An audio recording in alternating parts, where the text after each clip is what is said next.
আজকে ঘটে গেল ভয়াবহ রেল দুর্ঘটনা।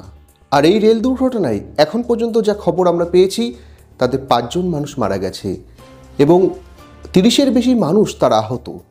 কিন্তু কেন বারবার এই রকম রেল দুর্ঘটনা ঘটছে? রেল সূত্রে যা জানা গেছে, সিগন্যালিং ব্যবস্থার ত্রুটির কারণে এই রেল দুর্ঘটনা ঘটেছে। কিন্তু রেলের পেছনে কিন্তু গভর্নমেন্ট প্রচুর টাকা খরচা করছে, ডেভেলপমেন্ট হচ্ছে, বন্দে ভারতের মতন নতুন ট্রেন আসছে, বুলেট ট্রেন ভারতবর্ষে লঞ্চ হতে চলেছে, সিগন্যালিং ব্যবস্থার উন্নতির চেষ্টা চলছে। তারপরেও কেন এই দুর্ঘটনা?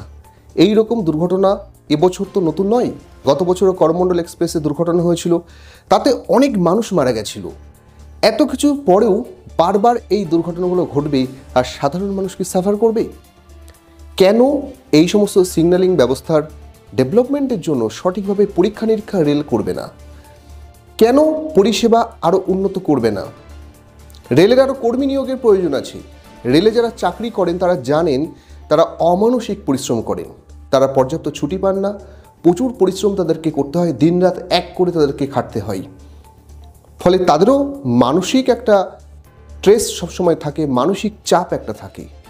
ফলে শুধু যান্ত্রিক ত্রুটি নয়, মানবিক কারণও কিন্তু এখানে একটা দায়ী রয়েছে। তাই রেলে মনে হয় আরও বেশি করে কর্মী নিয়োগের প্রয়োজন রয়েছে, সমস্ত সিস্টেমগুলোকে আরও বেশি করে দেখভাল করার প্রয়োজন রয়েছে। নাহলে বারবার এইরকম দুর্ঘটনা ঘটবে আর সাধারণ মানুষ তাদের জীবন নিয়ে ছিনিমিনি খেলবে সরকার। এ তো হতে পারে না। আজকে যে ট্রেন দুর্ঘটনা ঘটলো, কাঞ্চনজঙ্ঘা এক্সপ্রেস, এটিতে করে শিয়ালদা যাতায়াত করতে হয় উত্তরবঙ্গের মানুষদেরকে। জীবন হাতে নিয়ে তারা কিন্তু এই পথে তারা যাচ্ছে। একাধিকবার দুর্ঘটনা, আর এই দুর্ঘটনা সামিল হচ্ছে সাধারণ মানুষগুলো। উদ্ধার কার্য হচ্ছে, কিন্তু তাতেও কিন্তু আরও গতির প্রয়োজন রয়েছে, আরও তৎপরতার প্রয়োজন রয়েছে। তাই আমাদেরকে আরও বেশি সতর্ক থাকতে হবে, সচেতন থাকতে হবে। গভর্নমেন্টকে রেলের পুরো সিস্টেমের নিরাপত্তার জন্য আরও বেশি তৎপর হতে হবে। প্রচুর অর্থ খরচ করলেই হবে না।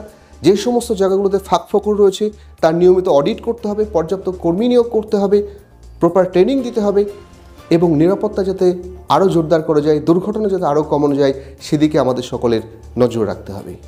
নমস্কার।